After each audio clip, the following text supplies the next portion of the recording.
के अंदर तीसरा कार्यक्रम है। पहले वहां कस्बे में कार्यक्रम था, वहां हम लोग आए थे शहर के बीचों बीच।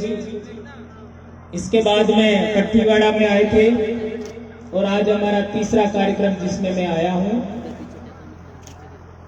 आप लोगों ने बहुत सारी बातें सुनी और आगे भी सुनेंगे। कुछ महत्वपूर्ण बातें हैं जो आपके बीच में मैं रखना चाहता हूं, क्योंकि जड़ को समझे बगैर हम लोग किसी भी बात को उतने अच्छे तरीके से दूसरों को नहीं समझा पाते। चूंकि मैं एक शिक्षक हूं, तो शिक्षक का दायित्व यही होता है, कर्तव्य यही होता है कि वह अपने बच्चों को भी पढ़ाए, अपने बच्चों को मतलब अपने स्कूल के बच्चों को पढ़ाए और समाज को भी पढ़ाए। तो समाज को पढ़ाने के लिए हम लोग बोलते रहते हैं, जन जागरण करते रहते हैं। आज भी मैं 3 से 4 घंटा पढ़ता हूं, इतने स्टूडेंट भी नहीं पढ़ते हैं। तो आप लोगों से मेरा अनुरोध है, विशेष करके क्योंकि मैं शिक्षा जगत से जुड़ा हूं, तो आपको लगातार पढ़ना पड़ेगा और उसके अंदर जो चीजें अच्छी हैं उनको हमें ग्रहण करना है और जो हमारे अनुकूल नहीं है उनको हमें छोड़ना है। मेरे समाज के भाइयों बहनों, कोई भी व्यक्ति का मतलब महिला पुरुष दोनों परिपूर्ण नहीं होता। उसके अंदर कुछ कमियां खामियां हो सकती है, उनको हमें और सुधार करना है और वो सुधार अपने अंदर होता है, कोई दूसरा नहीं कर सकता। तो हम लोगों को लगातार अपनी क्षमताओं का वर्धन करना है, अच्छे से अच्छा नॉलेज इकट्ठा करना है और अच्छे से अच्छा बोलना सीखना है। ये बात आप लोगों के बीच में सबसे पहले मैं कहना चाहता हूं। दोस्तों, अभी पिछले दिनों बाढ़ सी आ गई है आदिवासियों के बारे में बोलने पर। कोई कह रहा है कि आदिवासी इस देश का मालिक है। अभी राहुल जी ने बोला था, तो ये बात हम लोग पहले से कह रहे हैं। जागुआ में ही हम लोगों ने आदिवासी एकता परिषद के कार्यक्रम में मैंने एक स्लोगन दिया था कि जय जोहार का नारा है, भारत देश हमारा है। इस आर्टिकल के अलावा एक और आर्टिकल हमने बोला था कि वनवासी नहीं आदिवासी है हम, आदिवासी ही नहीं भारत देश के मूल मालिक है हम। ये चीजें आप लोगों के माध्यम से बार बार समाज के बीच में रखी गई और इसको ज्यादा लोकप्रिय होने की वजह से जो हमारे समाज का अंदर से भाव था, हमारे अंतर मन में हमारे पूर्वजों की आवाज थी, उस आवाज को आप लोगों ने अच्छे तरीके से समाज तक पहुंचाया, लोकप्रिय हुआ यह आर्टिकल।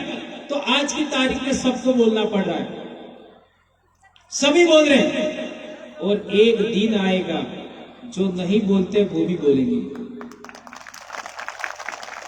जो वनवासी बोल रहे हैं ना, वो भी बोलेंगे। तो उस दिन तक हमें अनुशासन में रहना है, पेशेंस रखना है, धैर्य रखना है, उलझना नहीं।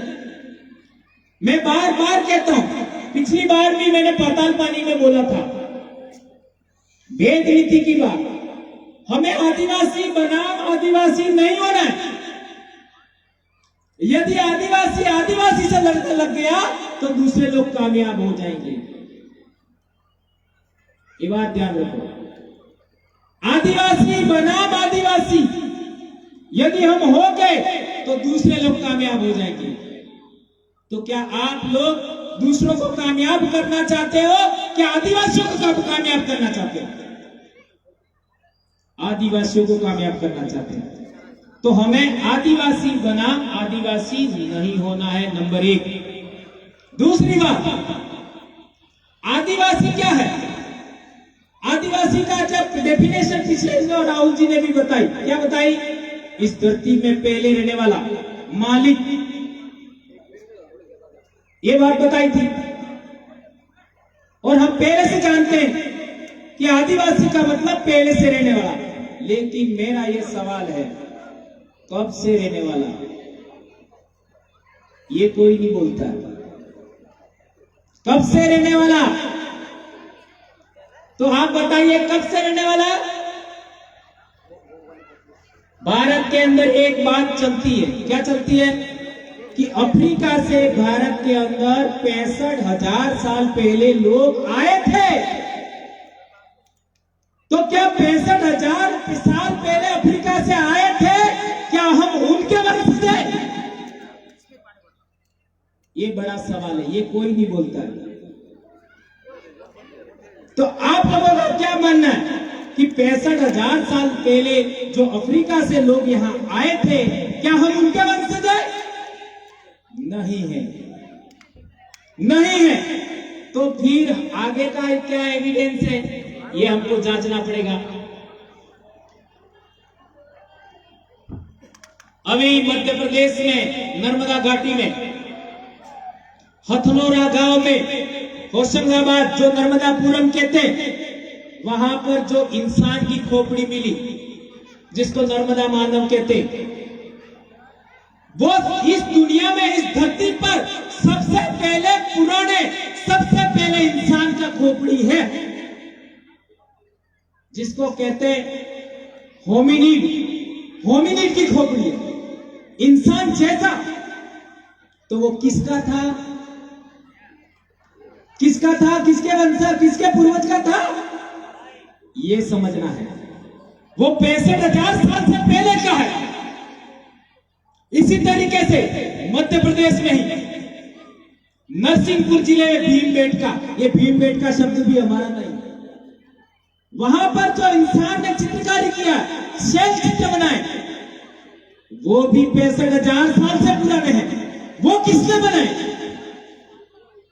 वो भी हमारे पूर्वजों ने बनाए। इट मीन्स ये बात सिद्ध होती है कि हमारे पूर्वज 65,000 साल से पहले से इस धरती पर रहते थे। इस धरती का मतलब भारत भूमि पर रहते थे।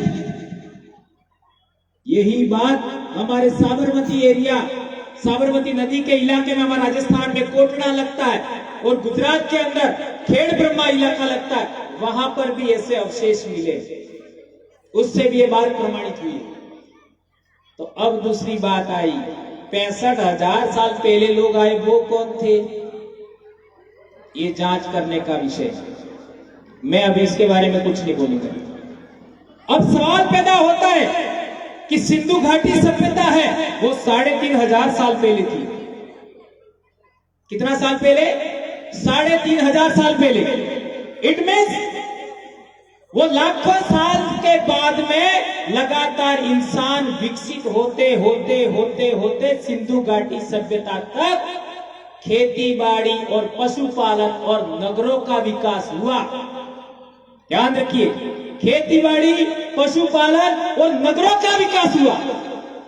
और सिंधु घाटी सभ्यता में टेक्नोलॉजी भी विकसित हो गई, व्यापार भी विकसित हो गया था।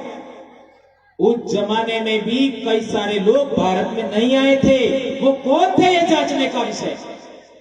इसके बाद आप इतिहास देखते हो तो पूरी दुनिया के अंदर जिसको हम धर्म कहते हैं, धर्म को मानने वाले लोग हैं, वो भी भारत में नहीं आए थे। धर्म को मानने वाले लोग पहली बार भारत में आए हैं 516 ईसा पूर्व के आसपास।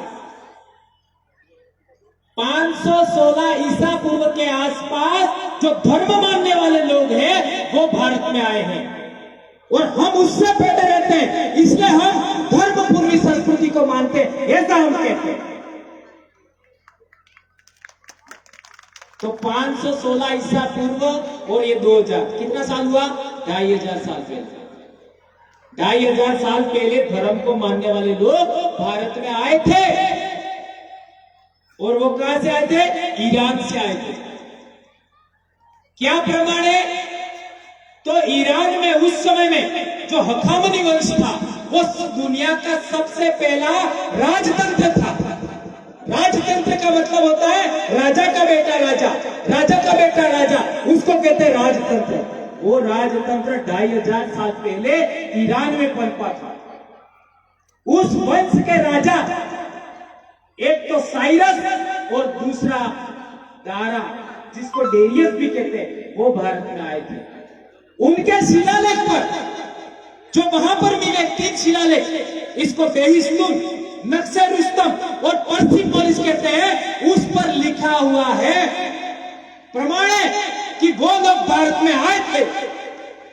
उस जमाने में 3 इलाकों के नाम है उस शिलालेख पर। एक है सिंधु घाटी, उनको कहा है हिदू, और दूसरा सतलज घाटी, उसको उन्होंने कहा है शतगु, और दूसरा गांधार का इलाका, उसको उन्होंने कहा है गदर। यह पहला प्रमाण है दुनिया के इतिहास में किसी ने भारत के बारे में पहली बार लिखा है, और वो भी शिलालेख पर लिखा है। यह पहला प्रमाण है। इसलिए सुप्रीम कोर्ट कहती है कि हिंदू ज्योग्राफिकल नाम है।